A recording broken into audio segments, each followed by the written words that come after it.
วัสดีทุกคนยินดีต้อนรับทุกคนเข้าสู่ช่องของกิฟต์เดลสานเดอร์มื่อนี้กิ๊กอยู่ที่เฮือนเนาะทุกคนเนาะซึ่งเนื่องจากว่าเห็นหลังคาเฮือนทุกคนจักเป็นยังกับบ่ฮู้นะคะเฮือนไปใส่กับบ่ฮู้เรื่องที่สุดท้ายคนเบิ่งนี่ทุกคนหลังคาเฮือนกิ๊กหายทุกคนเพราะว่าแม่กำลังจะสร้างเฮือนใหม่ทุกคนแม่จะสร้างเฮือนใหม่บ่เป็นเฮือนเบิดหลังไหนเฉพาะอันนี้ซื่อเฉพาะเฮือนครัวเนาะเนื่องจากว่า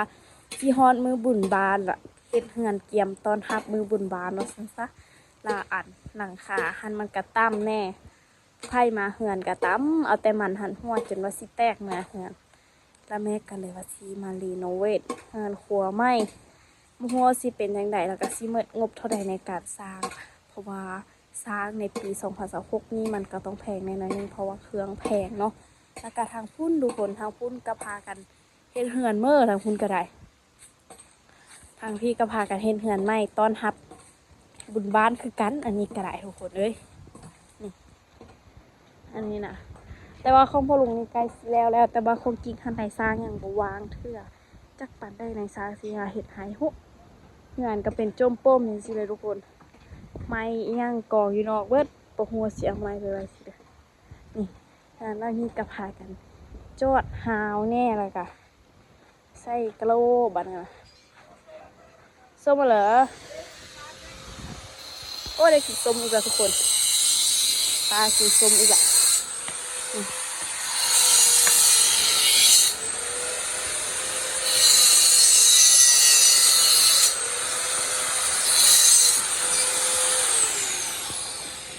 พ่อลุงกับเอ็ดเหือนตอนหับ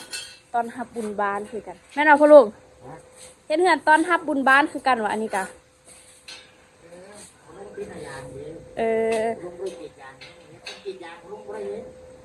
เนาะช่วงนี้ปิดหน้าอย่างเนี่ยเนาะเป็นเลยเฮ็ดเวียกแน่แล้วก็เกียมบุญบ้านพ่อมันบอกพ่อลุงเกียมใส่บุญบ้านน้ำจากนั้นก็ฮอนมือบุญบ้านเขาเลยนี่ทุกคนว่าปีนี้แรงแห้งได้หยุดอย่างโอ้เลื่อนตาด้วยกันฉันกินไปยังบ่ทันหูโอ้ป้ามีซุ้มมาแห้งแน่นทำดังเลยโอ้เบิ่งเจียวดูกินส้มกันส้มเจียวอันนี้คือบุกงมีฮอตขี้มีฮอตข่ามักโลดทุกคนอันนี้มันมะม่วงเดี๋ยวไปซอกขากล้องมีนามาใส่ก่อนมีนาเอาไปน้ำบ่มีนาไปล่วงพะบาง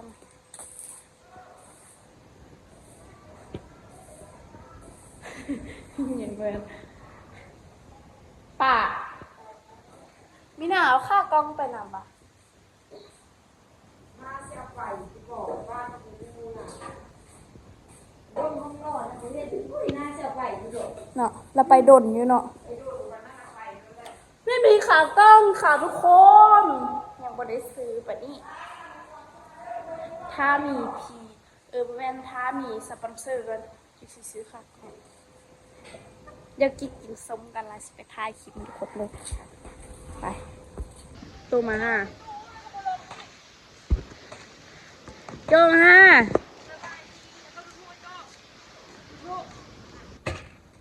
โตเอ้ยเอาตัวมีเอาตัวบักเสียงมันตายแล้วโอ้โหผู้สาวนี่กระทำอยู่ประดาวท่าผู้สาวท่ายบ่ได้บ่เต็มแบบรักท่ายเศร้าเป็นผู้โลครับ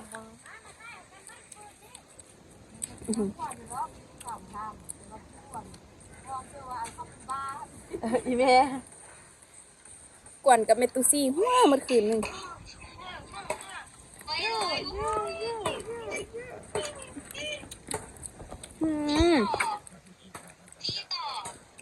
จ่อต่อ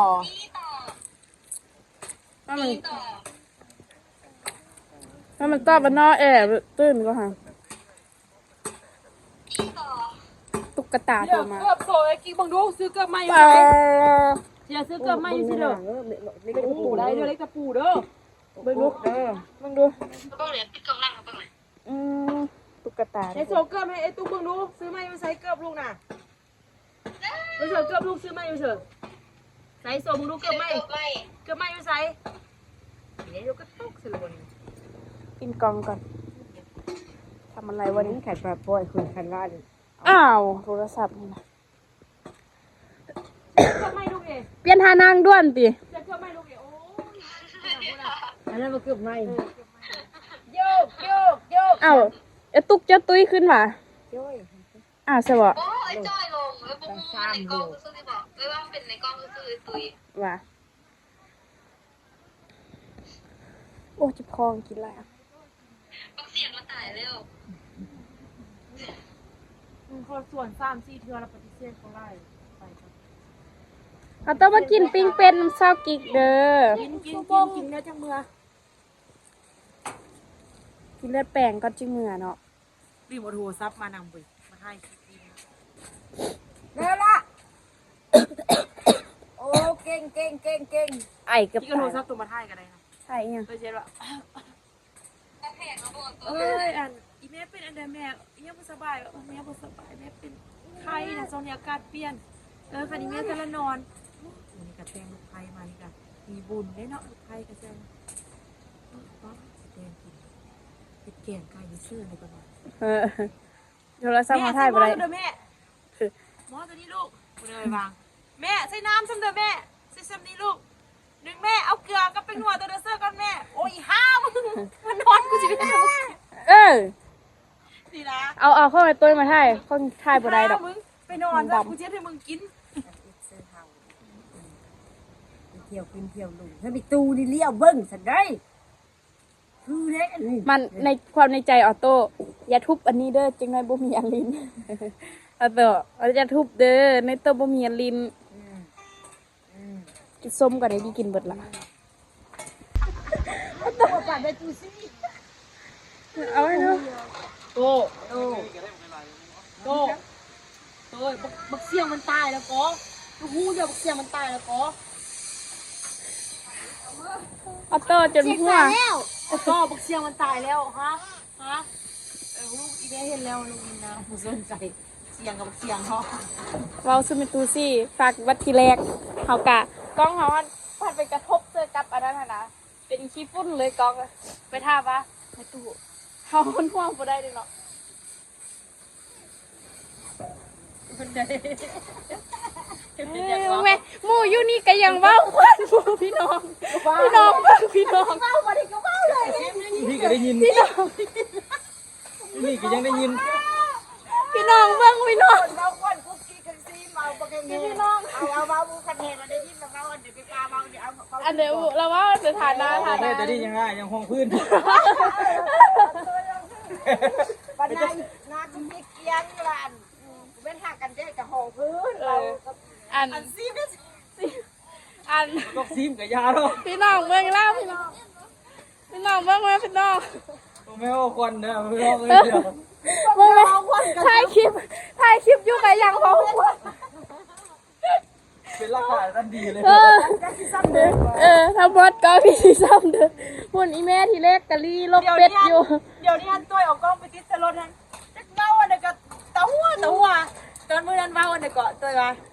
อู้น้ำมันรถไฟสิหมดแล้วก็น้ำมันรถสิหมดแล้วก็ไปว่าเดี๋ยวว่าตัว โอ้จะให้ พาถากไปอีก ให้ค่อยตอบจะดีหรือตอบจะให้ตัวว่าให้ตอบดี อู้เอา ต แล้ อ ว บดีกะอันน้ำมันมืดกะเป็นยังเขาก็เอาเงินมาเติมมือเดี๋ยวเขาจะจ่ายเดี๋ยวใช่เขาก็แบ่งกันเขาก็แบ่งกันเดี๋ยวสักอย่างนี่แหละ ปล่อยใจเพิ่นนะ มันมาตอนนี้พ่อว่าเอาตอบให้เรามือตอบแล้วเดี๋ยวนั่นพ่อบอกเขาเนี่ยเอาเยี่ยวใส่หัวไส้เลย มาเอ็ดเบียเธออันนั้นเพิ่นอยู่หันเอ็ดประตู ฮะชม อันเว้าเรื่องแม่ตุ้ยย่างไปแม่ตุ้บักเสียงมันตายแล้ว บักเสียงตายละ ไปทางนี้ปะดาวปักเสียงซิโร่ปะดาวเสียงซิโร่ บักเสียงมันตายแท้แล้วก็บักเสียงสิเด้อแล้วเจ้าก็หัวมัน ไม่คำมินนะ อันแล้วบางทีว่าบักเสียงคำเมียเสียงเมียงเสียงเมียงกัดกะฮูอยู่เบิ่งนิทานมันอยู่ซะ ยังงูสีดาดีได้ยังกูงูซ้ำบ่ นี่ทางเสียงเมียง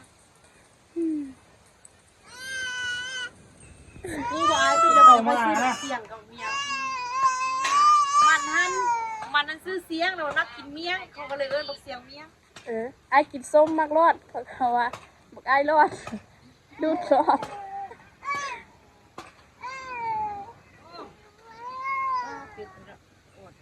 ตุยได้ตุยพาแม่ไปปาร์ตี้ดุเป็ดเลยตุยเป็นธรรมดา บ่ได้ปาร์ตี้ดี นี่ใส่ บ่ได้แม่อยู่บ่ได้ปาร์ตี้เป็ดดี บ่เลยเป็ดโปเซียก็ไอ้ตาลบอกว่าวางแผนไว้กับเฮาว่าโตหันไปเอาเป็ดแม่โตมาแล้วไอ้สิบอกว่าเป็ดออกคอกไอ้ตาลเสิร์ฟกินปิ้งเป็ด กิ๊ก บ่ได้กินจะแค่ตาลไปเหือนไอ้ลิบก่อน กิ๊ก ฮะ เป็นน้องสุดเหล่าไหมกิ๊กซีดินนั่นนั่งกันดินนั่งอันนั้นเต้ยอันเดอร์เกาะ บ่เสีย กระ มั ตุ้ น นรอดในเออรี่นะ อ่า ไปเอาอันดอกไม้พวกตัวเลยติ๊กคณะมาเฮ็ดนะ เฮ็ดตัวนี้คอยเฮ็ดนะคือเฮ็ดคักเลย คือเลย ที่เป็นพาเจ้าเนี่ยตอกตะปูเขาเห็นนั่นแหละเขาเฮ็ดตอกตะปูปึ้งปึ้งก็ยิงปึ้งมันทับมือจะปกเลยโอ้คนไหนจะทากั้นหัว ตอนนี้อะไร เฮ็ดย่างดีไปไม่ได้อยู่เจเดี๋ยวเขาเลยบอกเราจบมือปัก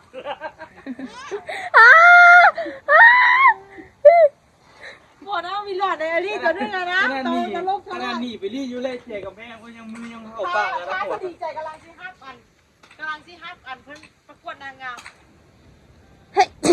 ย่อนขาย่อนขาลงเพื่อรับดอกไม้ โดยนุ่มเรียนมาให้ดอกไม้ให้กระจับดอกไม้ใส่แว่นตาดำตัวต้องเขียนตัวเลยตาดำเอาเสื้อสู้ตัวนั้นมาใส่แล้วก็ใส่แว่นตาดำแล้วก็จับดอกไม้บอกตัวเลยติ๊กอ่ะ มึงมีอาจารย์บ่ม่วนติอาจารย์เอ็ดนานิ่งได้น่ะ คือใส่ดอกเป็นตานะ เอาคือได้ยังหัวเนาะ นี่แหละเพราะว่าอลินนะอลินเท่าไหร่เนี่ยคนอยากหัวหัวผู้เศร้าอยู่จนเลยลำคาญอ่ะทายนำ อีขาดนี้บ่เรียนที่มันสิหัวเข้าก้อนน่ะนะหัวเราอันสิอดน้ำมัน ปันเลือกค่าดอกพุ่นเลยจนสิตายอะโตจนว่าอยากนอนเนาะตัวเนาะ ก็จะนอนหลับปะ ขาดเข้ากับดุนถ่ายแล้วถ่ายอีกอยู่ใช่เบิด บังกับละคร จำประตู บังกับคลองพอเบี้ยงอะ คล้องกันเยี่ยมผม ทำเรื่องยาวเด้เอาอันก็บ่ฮู้มีบ่ว่าเบื่อตาย เอา พิษขัดจูดเขาโอ้ ทำมั่นผิดเวลาให้ไปซื้ออันนั้นให้บอกแกดีกัน เองไฟไม่ปลายคุณอ่ะ ว่าเขาจุดเครื่องเหือนจนเด็บางอันนั้นจนซิมเฮียนไปเลยอะโตเอ้ยบักเสียงมันตายแล้วก็ โตบักเสียงมันตายแล้วก็ โตก็ตามันงอให้งอวะเอาน้ำฮะไอไปซื้อเองเอามึงหาไปซื้อเองเอาไปต้องไปซื้อกันเด้ไปอู้เป็นเสียงอะได้ปะนี่ไออู้เป็นเสียงเมียงเอาปะนี่ ทางคำเมี่ยงเนี่ย จะแซ่บไออู้ ไม่ก็เคยฟังเลย อ่ะ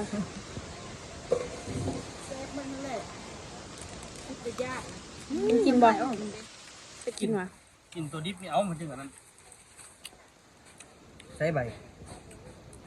ลองใบผักบัวกับแก้มด้วย บ่มีบ่ไปพักบัวคิดว่าไปพักเที่ยง มีส้มสลัดแซ่บป่ะ ว่ะ บุฟาด อายปันน้องกินเนี่ยหัน เฮ็ดบอก เอามาเฮ็ดบ่อายเอามาบ่ช็อกโกแลตป้ามันเอามาก็แบบนักเลงขนาด เอามา มีตู้ข้าวฟอกเอากินมือมาไว้หนูบอก มันอยากกิน อย่า เล ไป ย จับมันได้ เบิ้ง ลูกเพื่อนน่ะลูกอันนั้นน่ะลูกคน ไปเอาส้มปลาเตาปะ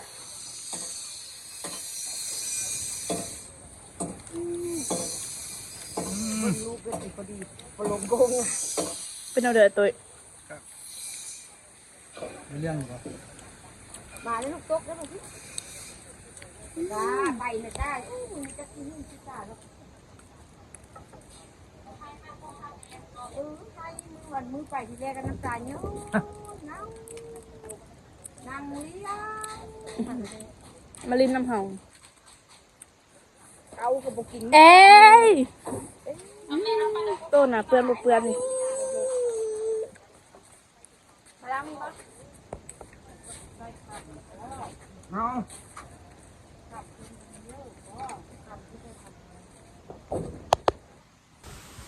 นี่ทุกคน ตอนนี้กินส้มกินย่างแล้วกำลังซิมเมอร์นั่นไงไอ้อูกำลังซิมเมอร์เบิ้งเฮือนกูคิดเด้อทุกคนเด้อหลังเฮือนกวนน้อย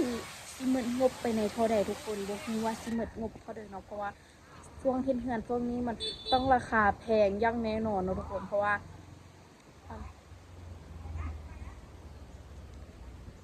มันดีใจพ่อกับแม่เมื่อปะ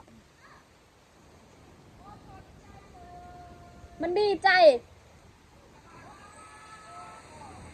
ไปทุกคนเดี๋ยวคลิปนี้กิ๊กไปก่อนเลยทุกคนเดี๋ยวเจอกันในคลิปหน้าเดี๋ยวมานะที่ตัวท้ายคลิปมันคมเบิ่งต่อเด้อว่าหมดเหือนกูกิ๊กนี่สิได้ใส่งบประมาณเท่าไหร่ถ้ากูกิ๊กดาวนี่เบิดประมาณ20 ล้านไปน้อยๆนี่20 ล้านพ่อแม่สิมุงอลูซิ่งแล้วก็สิต่อเหล็กทางนาบอกให้มันฮอนพร้อมทุกคนนะอันมือบุญบานเขาก็จะมาเจอกันใหม่ทุกคนเพราะว่ามือบุญบานนี่มันเดือน3วันที่10 ปลาย13ที่25นี่แหละทุกคนแต่บ่ฮู้ว่าบ่แน่ใจว่ามันมีได้แท้เขาก็ฮอดมือปุ๊บจะมาถ่ายคลิปคนเบิ่งเลยแต่ว่ามื้อนี้หมดเวลาของน้องกุ๊กกิ๊กแบบมื้อนี้กุ๊กกิ๊กมาจอบ PPFC ซื่อๆมาว่า PPFC ยังเฮ็ดหยังอยู่ล่ะอันนี้ก็เป็นมื้อนึงของน้องกุ๊กกิ๊กเราเฮ็ดหยังอยู่เนาะนี่เป็นมื้อนึงของกุ๊กกิ๊กก็สิไปล้างควยก้อนแหแล้วก็แล้วเพราะว่ากินทันนึงข้าวแล้วเอาโตกำลังสิให้บ่อยากเมื่อเฮือนเมื่อซานเนาะทุกคนเดี๋ยวคลิปนี้กินไปกันนะทุกคนบ๊ายบาย